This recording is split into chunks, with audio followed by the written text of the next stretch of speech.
we're working on a live valve truck here. You'll notice up in the northern part of the country, a lot of salt corrosion happens. Basically, this cap here, if you get real close there, you can see it's already split. You can't turn these shocks.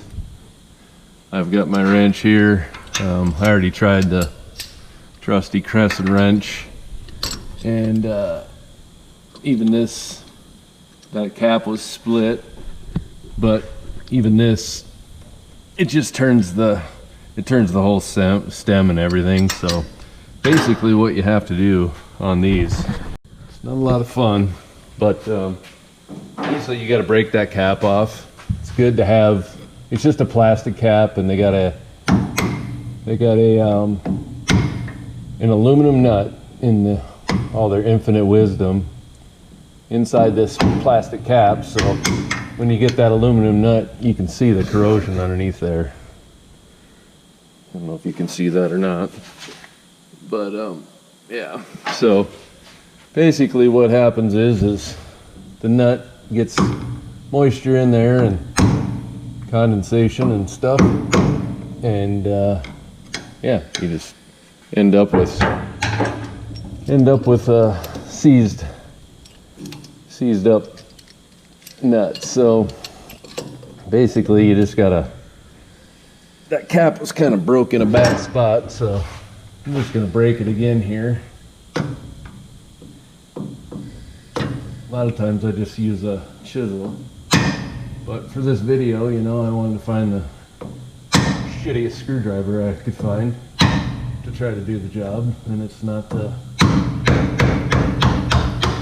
there we go. So now I'm going to grab the chisel, and you can tell I'm really organized when I start doing these. So basically what you got to do is you got to hit the edge, you got to hit the lip of this aluminum nut. Just kind of go all the way around it. Basically what you're doing is just splitting the nut, getting it broke loose so you can get the solenoid off. Otherwise, you're not going to have a lot of fun. And basically what I do is do everything you can to not hit the threads. You got to get a cap back on there, obviously. But once you kind of get couple of spots broke loose, the nut will actually be loose enough to take it off.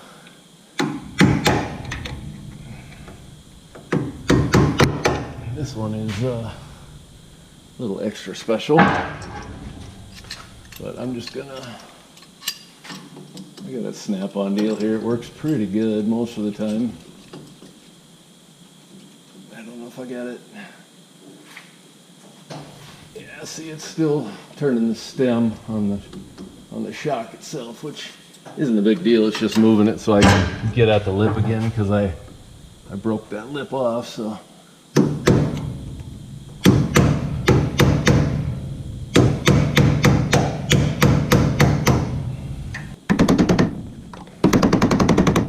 if worse comes to worse, you can take and unplug the solenoid there, and you can unplug the solenoid and just take the shock off with it, and then do this on the workbench. But it is what it is. Sometimes you can see all the corrosion coming out of this thing.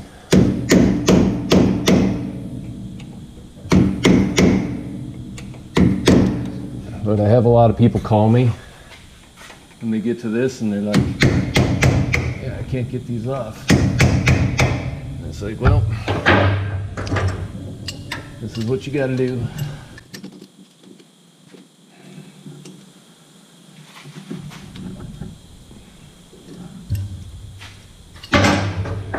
This one is being little bit bigger pain than most of them, but no, God, please, no, no, no, no. Oh, good old snap-on light getting its ass kicked for the video. Leave it up to when you want to do a video to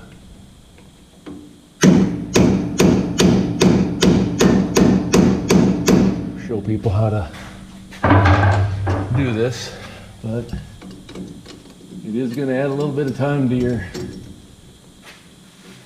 your job, but it is what it is.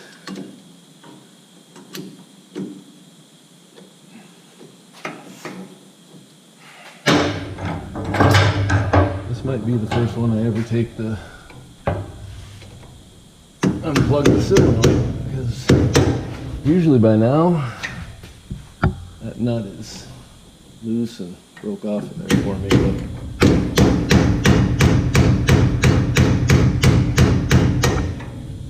But so this one's being a little camera shy, so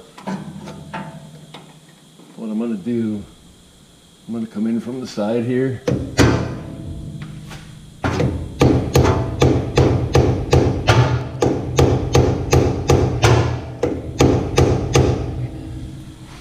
And just split that nut from the side. You're going down there, it just went. So basically what I did, just you got to be careful not to hit the threads. Obviously, I do have a tap for these, so it's but there, I got it loose and it's split. So now I can just should be able to hammer this thing right off of here. There we go.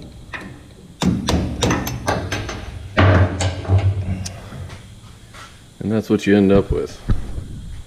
So anyway, there's a close-up of it. Now it's loose. We can take that thing off of there. Just got to clean up there's a little bit of aluminum on the thread there. But yeah, it's always good to have these caps around. If you don't, you're not gonna like your life.